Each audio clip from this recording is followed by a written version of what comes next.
Assalamualaikum warahmatullahi wabarakatuh. Saya Metatia Suci.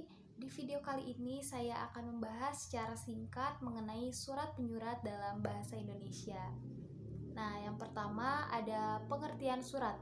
Surat adalah sarana komunikasi untuk menyampaikan informasi tertulis oleh satu pihak ke pihak yang lain. Nah, jadi surat itu menurut saya sudah menjadi bagian yang tidak terpisahkan dari berbagai aktivitas manusia pada era modern ini. Dalam berbagai aktivitas, terutama kebutuhan ekonomi dan sosial, misalnya organisasi atau perusahaan yang terdorong untuk memanfaatkan surat demi kelancaran aktivitas biasanya. Nah, yang selanjutnya yaitu fungsi surat. Yang pertama sebagai media komunikasi, yang kedua alat bukti tertulis, yang ketiga pengingat sebagai alat pengingat, yang keempat bukti sejarah atau bukti suatu kenangan, yang kelima pedoman dalam bertugas atau dalam melaksanakan kegiatan, dan yang terakhir sebagai duta atau wakil suatu organisasi. Nah, yang selanjutnya yaitu jenis-jenis surat. Jenis-jenis surat terdapat 3 jenis. Yang pertama surat pribadi, yaitu surat yang ditulis atas nama pribadi atau perorangan. Yang kedua yaitu surat dinas, surat yang menyangkut persoalan-persoalan kedinasan tentunya. Yang ketiga yaitu surat niaga, surat yang ditulis untuk kepentingan-kepentingan bisnis. Nah, yang selanjutnya yaitu unsur-unsur surat.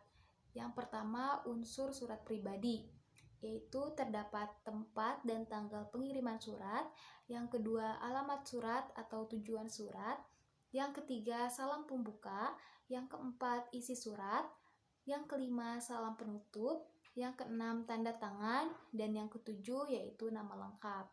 Nah, adapun unsur surat resmi. Yang pertama terdapat kepala surat atau kop surat.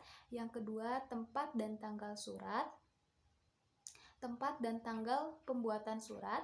Yang ketiga nomor atau penomoran. Yang keempat lampiran. Yang kelima hal. Yang keenam alamat surat. Yang ketujuh salam pembuka. Yang kedelapan isi surat. Yang kesembilan tanda tangan. Dan yang ke-10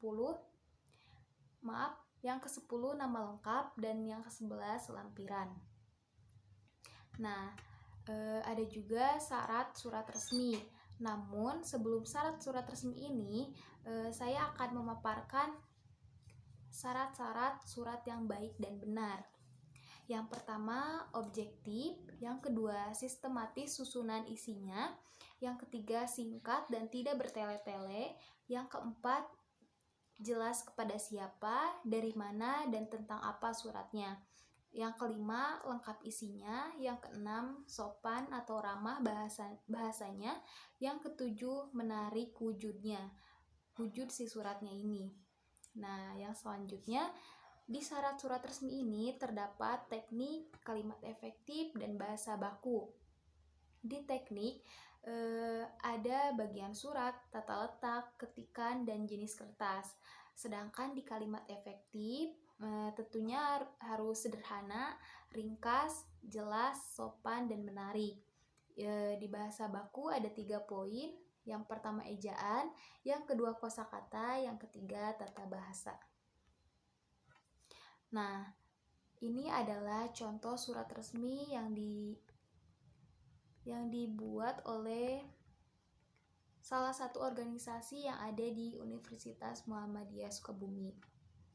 Nah, di sini terdapat kop surat, ada logonya, lalu ada nomor, lampiran, perihal, dan tempat tanggal surat.